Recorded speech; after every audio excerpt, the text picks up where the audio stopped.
there, I am Lisa Krikawa, and this is my beautiful co-host. Hello, it's me, Sage.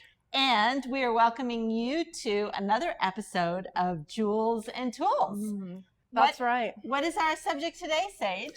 Well, we're predominantly going to be talking about ruby because it is July. It's ruby season. Yay. That's right. And we're going to be talking a little bit more about jewels than we are tools. Okay, today's a Jewels Day. That's right. I want to dive right in. And you know ruby's my birthstone. I didn't know. So that's an important, I didn't realize. That's the most important thing to know about rubies. Very true. So make sure you take note. This is important information. So you might have noticed we have a couple different shades of ruby in here. Look at that. And these right here are considered maybe slices, a little bit of a slice. They're very shallow, they're rose cut, and they have such crazy color play with that light. Look at this. When I first found these rubies, I was so taken with that opalescence, the roll, the way the light rolls like a tiger's eye. It's the silk inside the matrix that is causing such beautiful play of light. And I thought these would make an amazing pair of earrings or a pair of cufflinks. Oh my gosh, yes. And you know, the color doesn't look red. So people often ask, is this really a ruby? Not everybody knows that ruby is in the sapphire family, also known as corundum, which comes in a full rainbow of colors. And something a little interesting about ruby, that red tone, those sometimes pink tones, sometimes even white, even a little, they'll tend orange sometimes too. As far as metaphysical properties, if you're looking at red, you can probably guess you're looking at a stone of the heart. And that's exactly what ruby is. Yes. And I'm passionate about ruby, so I want to dive into the next one over here. And that brings us to an even darker red here. I can't wait to take a look. And you were calling this the pigeon's blood red. Well, it looks like the pigeon's blood because it is, pigeon's blood was a name that was coined for very, very deep red rubies out of Burma. And in the records, it shows that around the 1800s, it was given that name. That particular mine has these incredibly deep reds that don't go to pink and they don't go to the orange colors or the brown colors. There's even maybe a little bit of blue. Yes. So it's a deep red. And let's just take a look at this. Now, this particular ruby is a lab-grown ruby. So one of our beautiful Chatham lab-grown rubies. Look at that. Oh my gosh. Stunning, which is why, and also perfect clarity because it's lab grown. Yeah, and I love lab grown pieces. They're chemically and structurally exactly the same to a natural stone. Right. And also it's much more affordable. I mean, a ruby with this transparency and this clarity and this color would be an incredibly expensive stone. That's what I also like to hear. Yeah. This is a legendary ring.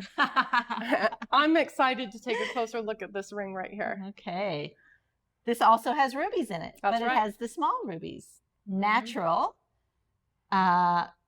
with a very high clarity, and kind of in between these two colors. It's the deep red with it just leaning towards the pink a tiny bit. Ring fit for a king. That's right. Ring for a king. And I think that this one right here is available. So if you are interested, all you have to do is click through at the link that will be in the description. That's right. And because we're showing it in our Jewels and Tools, I'm going to give it a special discount, which you can find when you click on the link. So you'll see the original price and the discounted price. Okay, that's exciting. That's right. So remember, if you tune in to Jewels and Tools, there might be some treasures for you. I think it's the perfect time for a metaphysical moment. Let's go. So I'm going to grab off of our library here one of my favorite books, The Curious Lore of Precious Stones. Check this out. There was a superstition that ruby would call forth a sensation of coldness in the tongue. Oh my. rendering the tongue so heavy that only incoherent sounds could be emitted. Oh. Oh. That's how I feel in the summertime.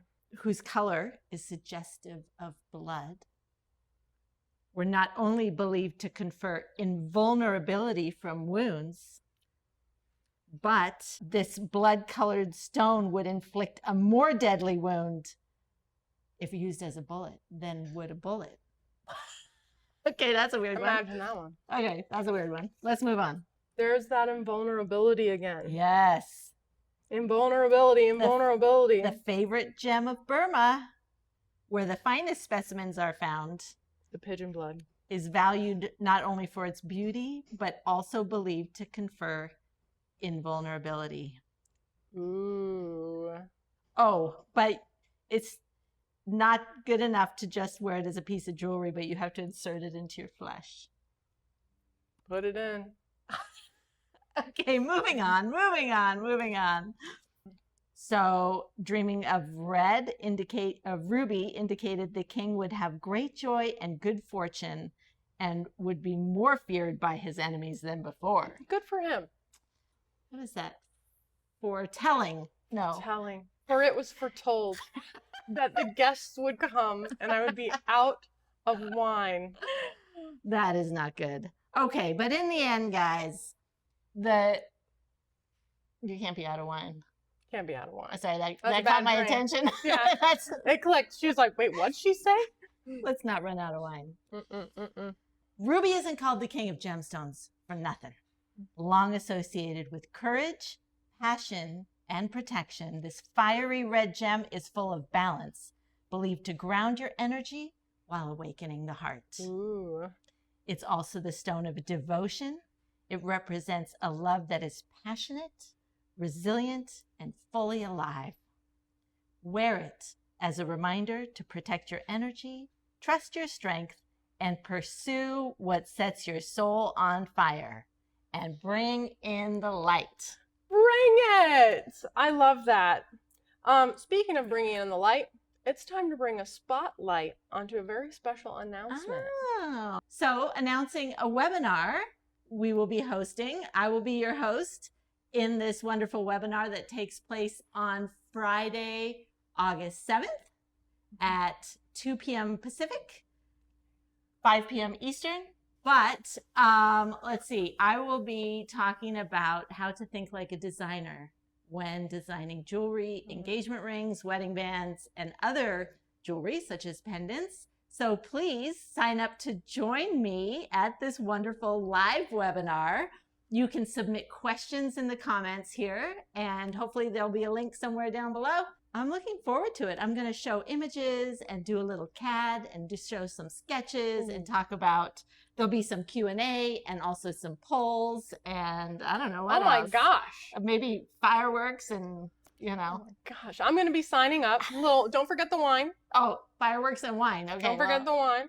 Besides there being more charm clubs coming up, the first Thursday of August, there's going to be a live sales show. And for those of you who have loved the lives or want to tune into more lives, there's going to be a special exclusive bundle deal on charm bracelets. So if you're not in state or you can't travel here to enjoy the workshops themselves, you can still have the fantastic bracelets. And that bundle price will only be happening on the live. That's right. So. And that is August 6th. Thursday, August 6th at 2 p.m. Pacific, 5 p.m. Eastern. Woo! And thank you for sticking around for our metaphysical moment. Yes, we enjoyed learning about rubies along with you. And that's it for today. So have a good day.